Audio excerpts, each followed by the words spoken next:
નમસ્કાર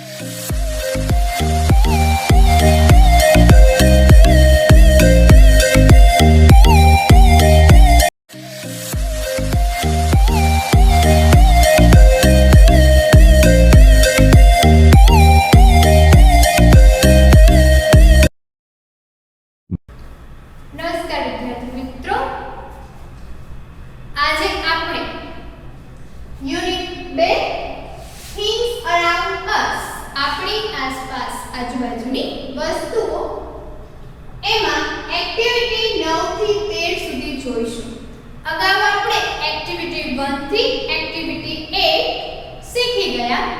હવે આપણે એક્ટિવિટી 9 થી એક્ટિવિટી 13 એટલે કે પ્રવૃત્તિઓ જે આપેલી છે એ જોવાની છે. બરાબર? તો એક્ટિવિટી 1 થી 8 માં આપણે શું શું કે થોડું રિમાઇન્ડ કરી લઈએ, એટલે કે યાદ કરી લઈએ. તો કે રંગોના નામ શીખ્યા. બરાબર? એમાં એક્ટિવિટી 1, 2 અને 3 સુધી શું હતું?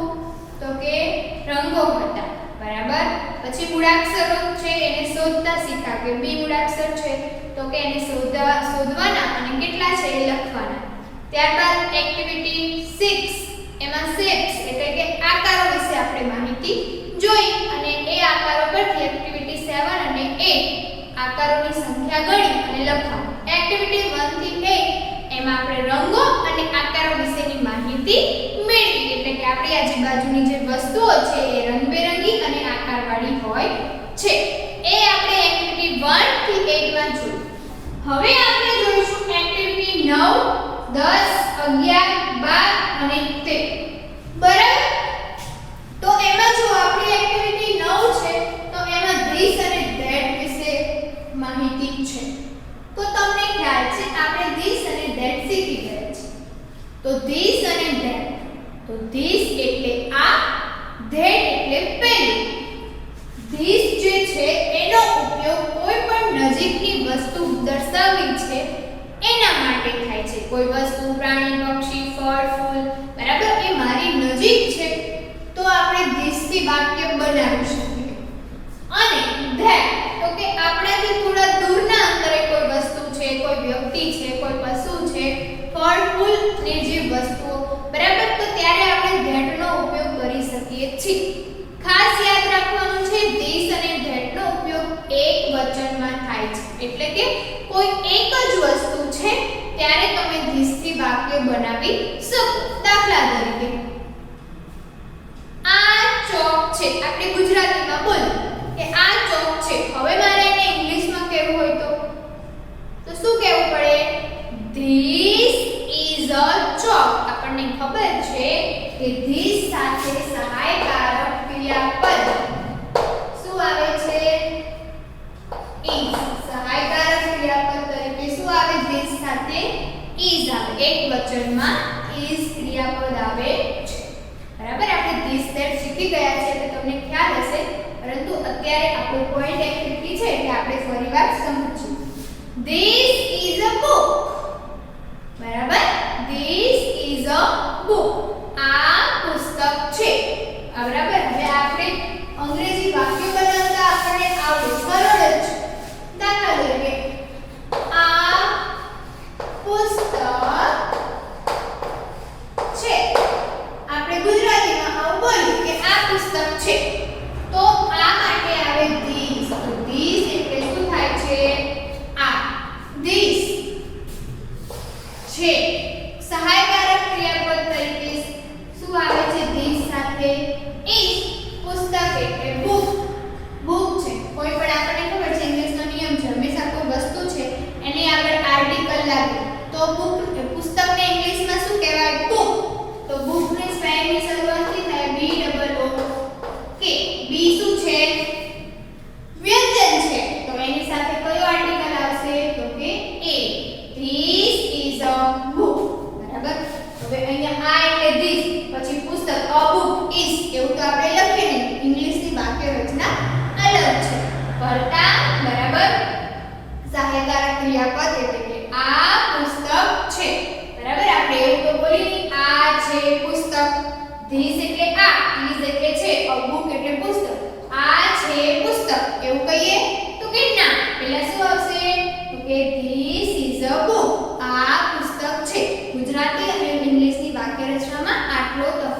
પડે છે બરાબર હવે કોઈ દૂરની વસ્તુ દર્શાવી હોય કે પેલો પંખો છે પેલી બારી છે બરાબર પેલી બેન્ચ છે તો ત્યારે આપણે that નો ઉપયોગ કરીએ છીએ એટલે કે આપણાથી થોડા દૂરના અંતરે કોઈ વસ્તુ હોય ત્યારે આપણે that નો ઉપયોગ કરીએ છીએ કે that is a fan that is a fan fan એટલે પંખો પેલો પંખો છે એટલે તમે આ રીતે કોઈ પણ વાક્ય છે એને સરળતાથી ઇંગ્લિશમાં લખી શકો જો તમને this that નો ઉપયોગ ખબર હોય તો એક વચનના વાક્યો આપણે કોઈ એક જ વસ્તુ દર્શાવવા માટે તમે ઇંગ્લિશમાં આ રીતે વાક્ય બનાવી શકો તો હવે આપણે જોઈએ તમારા પાઠ્યપુસ્તકમાં એક્ટિવિટી 9 છે તમને આ જ આપેલી છે this અને that તો તમારે કંઈ નથી કરવાનું તમને વાક્યો આપેલા છે તેને સારા અક્ષરે સામે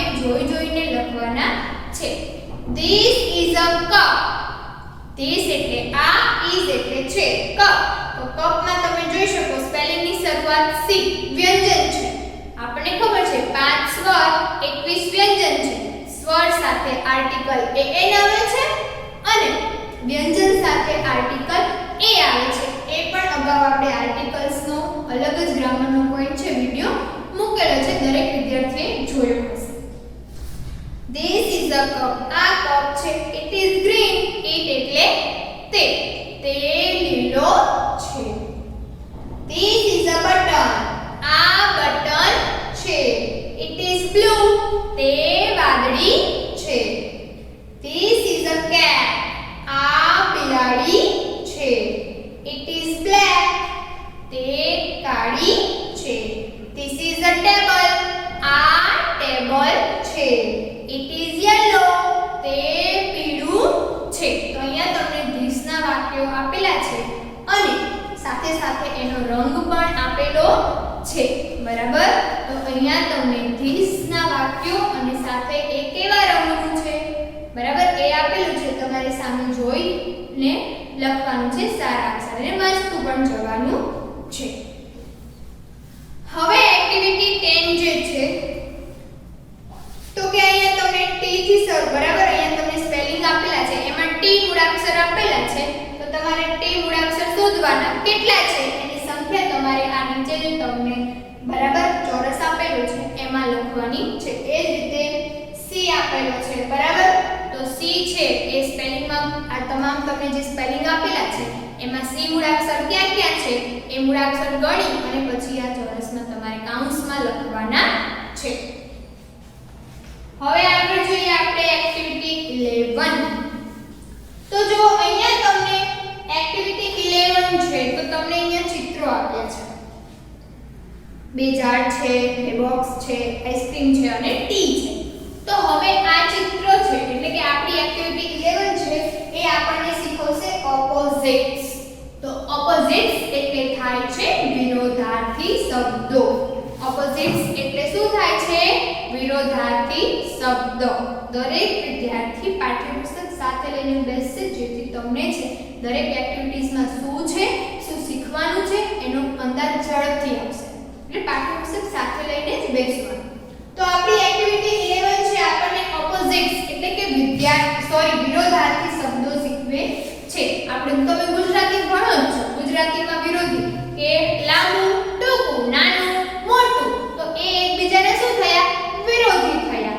અને સમાનાર્થીને ઇંગ્લિશમાં કહેવાય સિમિલર બરાબર તો કે એક જ વસ્તુ છે બરાબર પણ બંનેનો અર્થ કેવો થતો હોય છે સરખો આપણે પાણી છે તો પાણીને જળ પણ કહેવાય ને બરાબર પાણી તે એને પણ જળ પણ કહી શકે તો એ સમાનાર્થી થયા બરાબર આકાશ તો નીચે પાતાળ જમીન તો એ એકબીજાના વિરોધી થયા તો આપણી એક્ટિવિટી 11 છે આપણને વિરોધી શબ્દો શીખવશે તો આપણે જોઈ શકીએ This is a coconut tree આ નાળિયેરીનું ઝાડ છે It is tall તો અહીંયા તમને tall તો tall એટલે થાય છે ઊંચું tall એટલે શું થાય ઊંચું તો કે નાળિયેરીનું ઝાડ છે એ કેવું હોય છે ઊંચું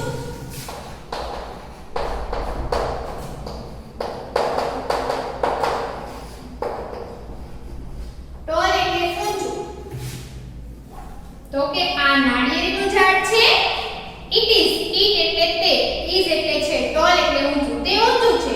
this is a neem tree. આ નીમ એટલે લીમડાનું ઝાડ. આ લીમડાનું ઝાડ છે. It is short. તો ટોલ નું વિરોધી શું થયું? SHORT.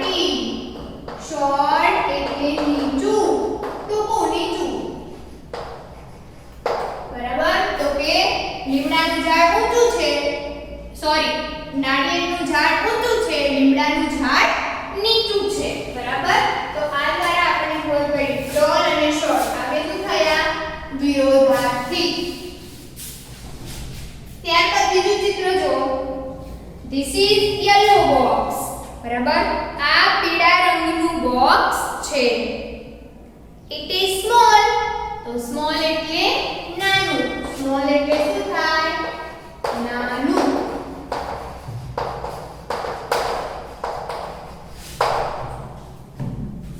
This is green box. આ લીલા રંગનું બોક્સ છે. It is big. તો big એટલે થાય છે મોટું.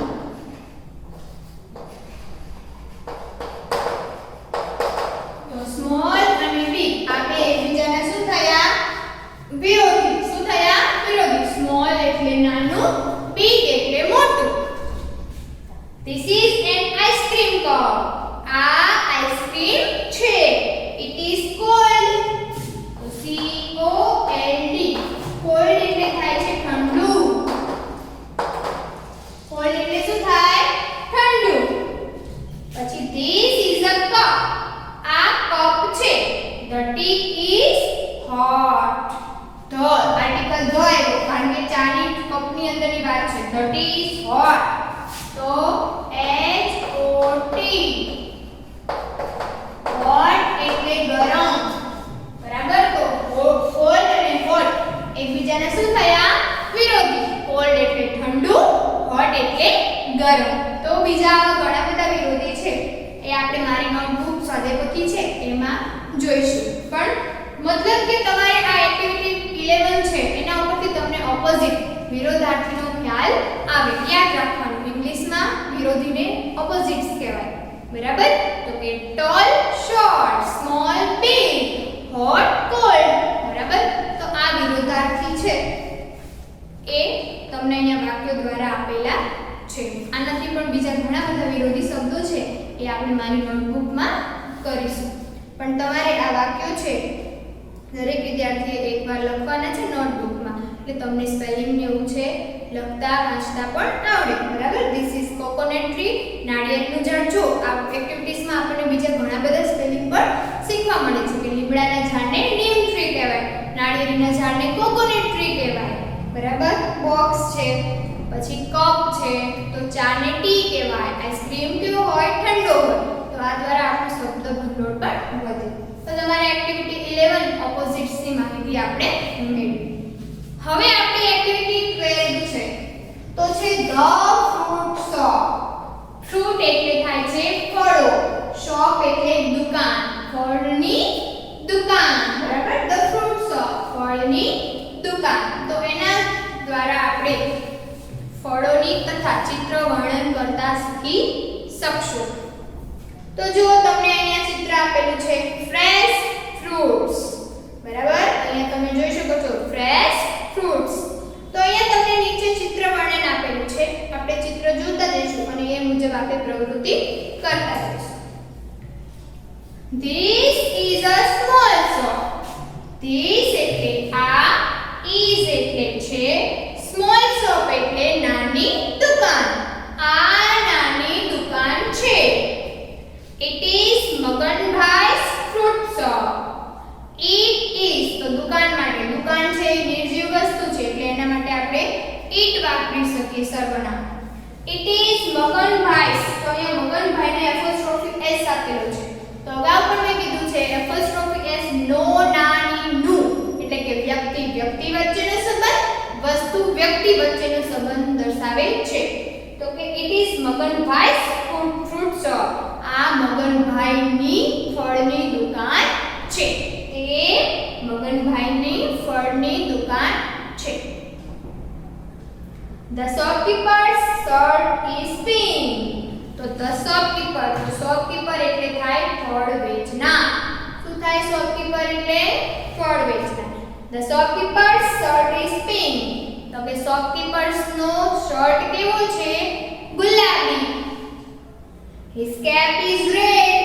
તો જો અહીંયા તમે ચિત્રમાં જુઓ તો ગુલાબી કલરનો શર્ટ પહેર્યો છે અને ટોપી કેવા રંગની પહેરી છે? તો કે red. His cap is red.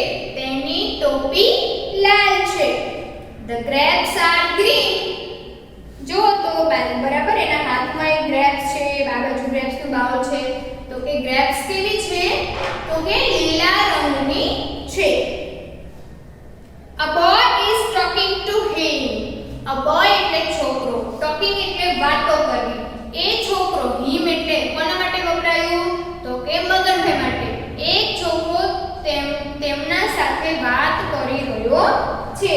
He is Salim. તે સલીમ છે. He has a basket in his hand. તેના હાથમાં બાસ્કેટ એટલે ટોપલી છે. His basket is green. તેના હાથમાં જે બાસ્કેટ આપેલું છે એ કેવા રંગનું છે? તો કે લીલા રંગનું છે. The boy's cap is blue and white. The boy's છોકરાની apostrophe s નો નાનીનું કે છોકરાની કેપ એટલે ટોપી કેવા રંગની છે? blue and white. તો blue એટલે ભૂરો, white એટલે સફેદ. તો તેની ટોપી ભૂરા અને સફેદ રંગની છે. Look at the bananas. એટલે કે look એટલે જુઓ, bananas એટલે કેળા, કેળા જુઓ. There are yellow bananas. કેવા રંગના છે? તો કે કેળા પીળા છે. There are green bananas. અને કેળા લીલા રંગના પણ છે, થોડા કાચા હોય. એ કેવા રંગના કેળા હોય? તો કે લીલા રંગના. Look at the signboard. એટલે કે સાઇનબોર્ડ મેઇન પાટિયું જે હોય એ જુઓ. It is red and blue. તો જો red and blue. તો અહીંયા તમને ફ્રેશ ફ્રૂટ્સ છે એ સાઇનબોર્ડ કહેવાય. દુકાનનું નામ કેવા રંગનું છે? તો કે રેડ એન્ડ બ્લુ. તો આ વાત થઈ ફળની દુકાનની. તો આપણે ચિત્ર દ્વારા જોયું બરાબર કે શોપકીપર્સનું નામ મગનભાઈ છે. એક છોકરો છે અહીંયા તેમની સાથે વાત કરી રહ્યો છે બરાબર. અને દુકાનમાં શું શું છે બરાબર એની માહિતી આપણને આપેલી છે. હવે નીચે ફકરામાંથી યોગ્ય શબ્દ શોધી આપેલ ખાનામાં લખો. ખોટા વિકલ્પ ઉપર લીટી કરી નીચેના પ્રશ્નોના જવાબ લખો. તો who is the shopkeeper? તો કે મગનભાઈ કે મગનભાઈ. તો કે શોપકીપરનું નામ શું હતું? તો કે મગનભાઈ. તો પહેલા નંબરનું છે ત્યાં આપણે અંડરલાઈન કરીશું કારણ કે એનું નામ મગનભાઈ નતું, મગનભાઈ હતું. What is Salim doing? Talking કે walking? તો સલીમ છે એ શું કરી રહ્યો હતો? ટોકિંગ, વાતો પર બોલતો હતો કે પછી ચાલી રહ્યો હતો? તો કે બોલતો હતો. તો વોકિંગ ઉપર અંડરલાઈન કારણ કે વોકિંગ ખોટું છે. What is the color of Maganbhai shirt? Pink કે પર્પલ? તો કે મગનભાઈના શર્ટનો કલર કેવો છે? ગુલાબી. તો આપણે પર્પલ ઉપર લીટી કરીશું. Are there mangoes in the shop? તમે જુઓ તો કે મેંગો છે એ દુકાનમાં છે? તો કે નો. તો યસ ઉપર આપણે અંડરલાઈન કરીશું. યસ જવાબ ખોટો છે. આપણે ખોટા ઉપર અંડરલાઈન કરવાની છે.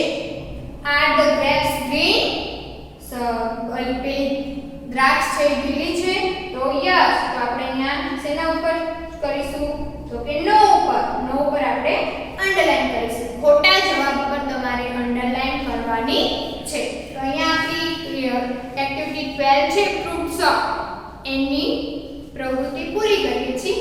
લાસ્ટ એક્ટિવિટી આપણી છે એક્ટિવિટી 13. તમે ગુજરાતીમાં તમારા ધોરણ 4 ની ગુજરાતીમાં ઠંડી કવિતા આવે છે ને? હા બસ આ એ જ કવિતા છે ઠંડી.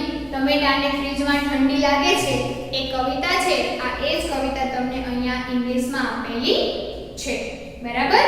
તો અહીંયા આપણી એક્ટિવિટી છે 1 થી 13 પૂરી કરીએ છીએ બરાબર.